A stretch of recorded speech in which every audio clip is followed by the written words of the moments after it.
अधिक पूजा पाठ करने वाले दुखी क्यों? नमस्कार दोस्तों, हमारे चैनल धर्म कथा में आप सबका बहुत बहुत स्वागत है।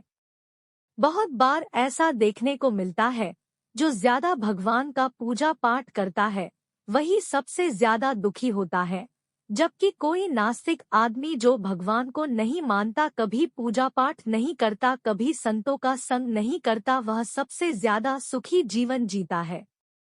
यह सब चीजें देखकर कभी कभी तो ऐसा लगता है कि भगवान ही गलत है, भगवान का न्याय ही गलत है। यह कोई कहानी नहीं है, ऐसा हर किसी के साथ होता है।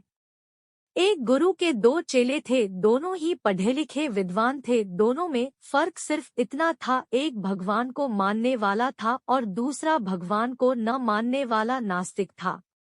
एक ऐसा था जहाँ पर भगवान की कथा होती थी, जहाँ सत्संग होता था, जहाँ भजन होता, वहाँ दौड़ के चला जाता और भगवान की पूजा पाठ करने लगता।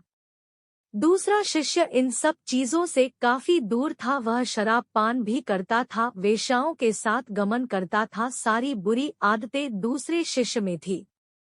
एक दिन क्या हुआ, एक शिष्य शराब पीकर अनाप शनाप बोलते हुए रास्ते में पैदल चलते हुए अपने घर को जा रहा था। अचानक उसको रास्ते में पैसों से भरा एक बैग मिल जाता है।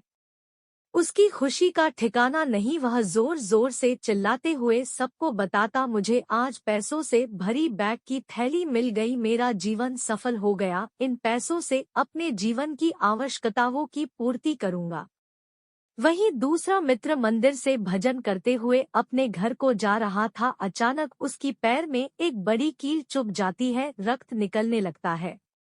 ठीक उसी समय दूसरा शिष्य भी वही पहुंचता है और हंसते हुए उसको बोलने लगता है, क्यों तुम ही हो ना जो सबसे ज्यादा पूजा पाठ करते हो, भगवान का भजन करते हो, क्या दिया तुम्हारे भगवान ने तुम्हें? मुझे देखो, मैं कभी मंदिर नहीं गया, मैंने कोई भी काम अच्छा नहीं किया, मेरे घर में भगवान का मंदिर भी नहीं है, मैंने कभी अपने घर में सत्यनारायण का कथा नहीं कराया, भगवान के सामने कभी माथा नहीं टेका। फिर भी मैं कितना संपन्न हूँ, अमीर हूँ, मेरे पास पैसों की कोई कमी नहीं है, सबसे ज्यादा सुखी जीवन में ही जी रहा हूँ।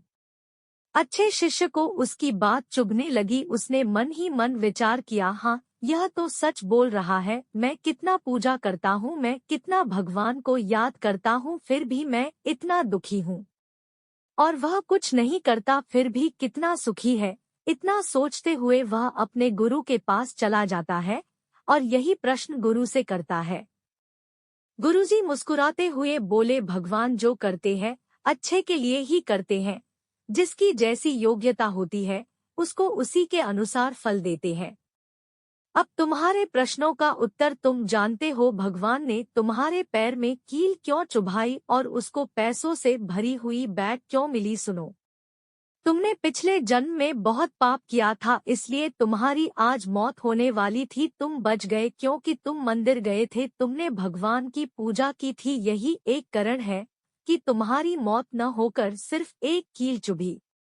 अब तुम्हारे मित्र की बात करते हैं, पूर्व जन्म में वो एक संत महापुरुष था, इसलिए उसकी आज किस्मत बदलने वाली थी, करोड़ों के संपत्ति का मालिक बनने वाला था। मगर इस जन्म में उसने कोई भी अच्छा काम नहीं किया, इसलिए पूर्व जन्म के फल के अनुसार उसको थोड़े पैसे ही मिले, जबकि वो अरबों के संपत्ति का मालिक बनने वाला था। भगवान को दोष देना छोड़ दो, अपने वर्तमान के समय का सदुपयोग करो, भविष्य अपने आप सुधर जाएगा। दोस्तों, आज के लिए इतना है। अगर आपको ये वीडियो पसंद आए तो लाइक और सब्सक्राइब जरूर करें। राधे राधे।